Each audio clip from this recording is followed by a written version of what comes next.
Breaking news में आप सभी का स्वागत है। मैं मोहम्मद नसीम संजय द्विवेदी के साथ। कोरोना काल है। कोरोना से हम सभी प्रशासन के साथ मिलकर के लॉकडाउन का पालन कर रहे हैं और आप सभी से निवेदन करते हैं कि यही हल है। हम लॉकडाउन का, प्रशासन के नियमों का पालन करते हुए प्रशासन के योद्धाओं का साथ दें।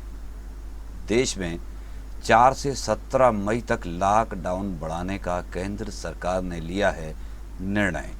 ऑरेंज और ग्रीन जोन को कुछ सुविधाएं मिलेंगी, रेड जोन में किसी भी तरह की राहत नहीं मिलेगी। देश में 2 हफ्तों के लिए बढ़ा दिया गया है लॉकडाउन।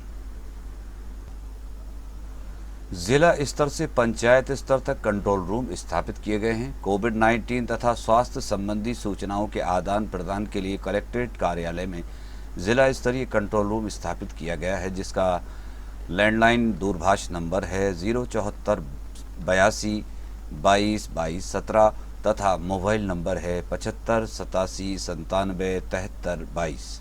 ये कंट्रोल रूम 24 घंटे संचालित है। इसके अतिरिक्त प्रत्येक अनुभाग स्तर पर एवं ग्राम पंचायत स्तर पर भी स्थानीय कंट्रोल रूम संचालित हैं। जिले में रोग प्रतिरोधक दवाओं का वितरण किया जा रहा है। सीएमएचओ डॉक्टर ठाकुर ने जानकारी दी है कि जिले में अभी तक 54,010 लोगों को रोग प्रतिरोधक दवाई हाइड्रोक्सीबॉसी क्लोरोक्वीन का वितरण किया गया है। इसके अतिरिक्त आयुष विभाग के द्वारा 5,29,203 लोगों को रोग प्रतिरोधक दवाइयों का वितरण किया गया है। जिले में स्थापित किए गए हैं 25 संस्थागत क्वारंटाइन सेंटर। बैठक में कलेक्टर श्री भार्गव तथा सीएमएचओ डॉक्टर शशि ठाकुर ने जानकारी दी कि जिले में 25 संस्थागत क्वारंटाइन सेंटर स्थापित किए गए हैं, जिनमें 573 संदिग्ध मरीजों को रखा गया है। इसी प्रकार जिले में अब तक 19,140 लोगों को होम क्वारंटाइन किया गया है। ग्रामीण क्षेत्रों में निर्माण कार्यों की अनुमति, सोशल डिस्टेंसिंग, मास्क तथा सैनिटाइजर का उपयोग अनिवार्य और कंटेनमेंट एरिया में भारत सरकार की गाइडलाइन का सख्ती से किया जाएगा पालन। उदयपुरा तहसील में 75 प्रवासी श्रमिकों का किया गया स्वास्थ्य परीक्षण। उदयपुरा तहसील के अंतर्गत कंट्रोल रूम से प्राप्त जानकारी के अनुसार रैपिड रिस्पांस टीम के द्वारा 75 प्रवासी श्रमिकों का स्वास्थ्य परीक्षण किया गया। साथ ही सामुदायिक स्वास्थ्य केंद्र उदयपुरा में 28 लोगों का स्वास्थ्य परीक्षण किया गया, जिसमें सभी व्यक्ति स्वस्थ पाए गए हैं।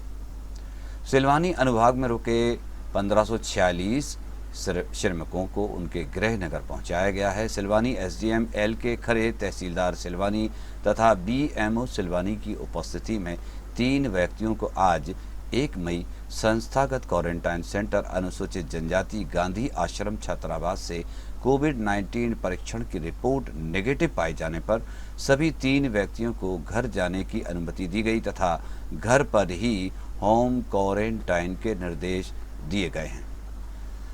बेगमगंज में उपार्जन केंद्रों का निरीक्षण कर सोशल डिस्टेंसिंग के लिए निर्देश दिए गए हैं। बेगमगंज एसडीएम संजय उपाध्याय ने जानकारी दी है कि अनुभाग के कंट्रोल रूम से सूचना प्राप्त होने पर रैपिड रिस्पांस टीम के द्वारा ग्रामों में जाकर बाहर से आए लोगों का स्वास्थ्य परीक्षण किया गया, जिसमें सभी व्यक्ति स्वस्थ पाए गए हैं और गौहरगंज में पीथमपुर से आए 24 लोगों का किया गया स्वास्थ्य परीक्षण।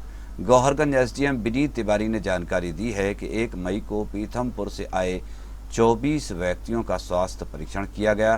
किसी भी व्यक्ति में कोरोना के लक्षण नहीं पाए गए। सभी को 14 दिन तक होम क्वारंटाइन रहने की सलाह दी गई है।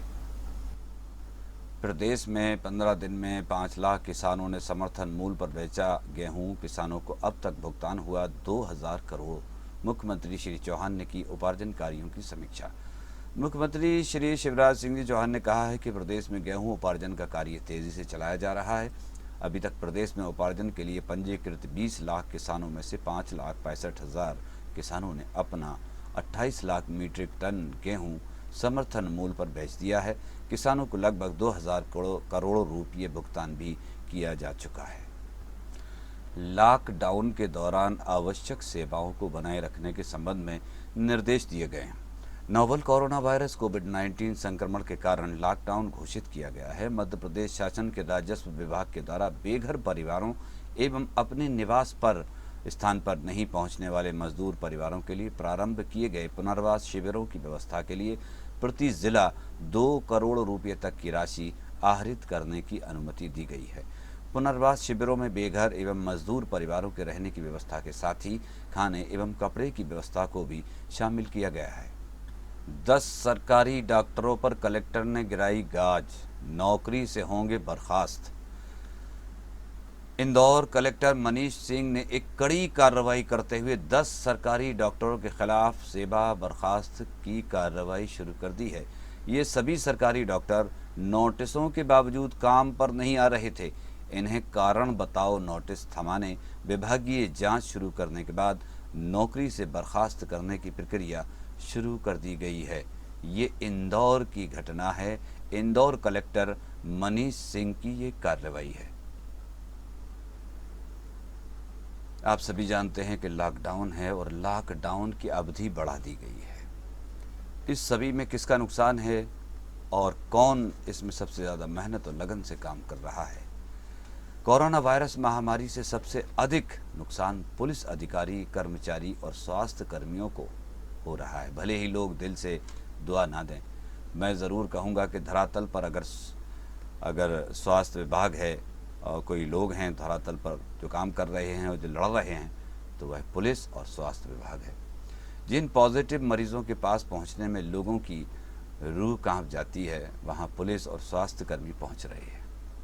क्या इनके बच्चे नहीं हैं? इनका परिवार नहीं है?